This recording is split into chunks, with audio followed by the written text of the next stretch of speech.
Mwongeye kwirwa nkuko mubizi rero ni muri ya gahunda yacu yo guteka. Uyu munsi nkuko bisanzwe muracyari kumwe na Olivier.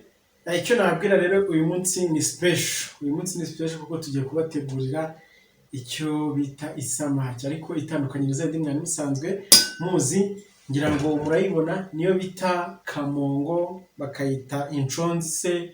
Ni isamaki zikunda kuboneka mu ruzi, akaba ari isamaki zigira amagufwa make cyane. Mu kwiteka rero isamaki yacu turaza kubanza tuyitunganye, tubanze tuyibage, tuyigire neza nta kibazo. Hanyuma rero hari ibyo turaza kwifashisha, ibyuma byo ngira ngo murabibona nabiteguye. Hanyuma reka mbanze nyibage, nimara kwibaga ndaza kubabwira ibindi.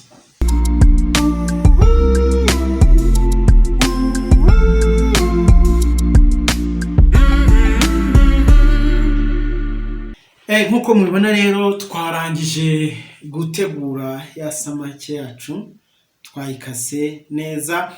Ubu umunyamakenga ahise yibaza ahantu umutwe waburi. Umutwe nawushyize ku ruhande kugira ngo nzabereke ikindi nzawukoresha.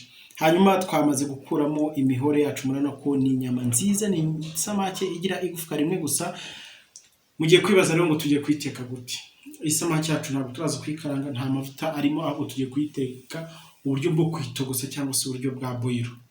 Turabanzamo isamake n'amazi, nyuma turaza gushyiramo ibitunguru, dushyiremo seleri, dushyiremo poivro, dushyiremo inyanya, tuze gushyiramo tomato paste yacu, hanyuma dushyiremo na kanaki kugira ngo umuhumuro wiyongere. Reka mbabwire ngo bon appétit kuri isamake yacu itogosheje.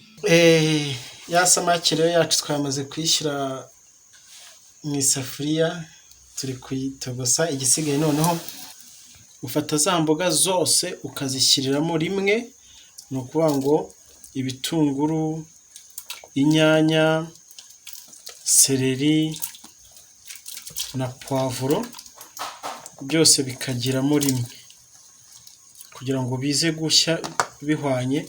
Ikintu uza gushyiramo witonze kandi wabifatiye umwanya ni ubunyobwa gusa. Hanyuma ukazana akamanyo kugira ngo ubivange neza, ukategereza akanya kugira ngo uze no gushyiramo umunyu. Wirinda guhita ushyiramo umunyu aka kanya, uwushyiramo mu kanya. Hanyuma rero tugiye gushyiramo ya tomato paste yacu, ubona ko byamaze kubira, nayo tuyireke akanya gato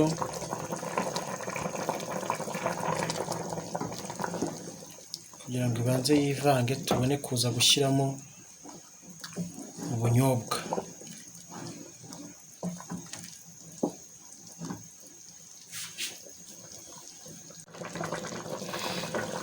Tugeze muri wa mwanya mwiza rero wo gushyiramo ubunyobwa, ubushyiramo gake gake ubuvunguriramo.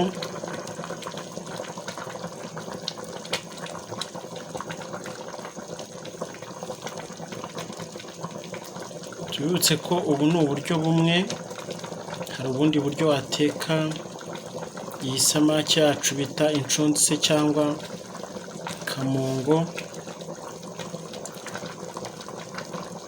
uyikaranze. Iyo umaze gushyiramo ubunyobwa hari ikintu wirinda gukozamo ikimamiyo, kubera yuko iyo ukojejemo ikimamiyo hasi bihita bushirira, ahubwo urabureka bukabanza bukabira.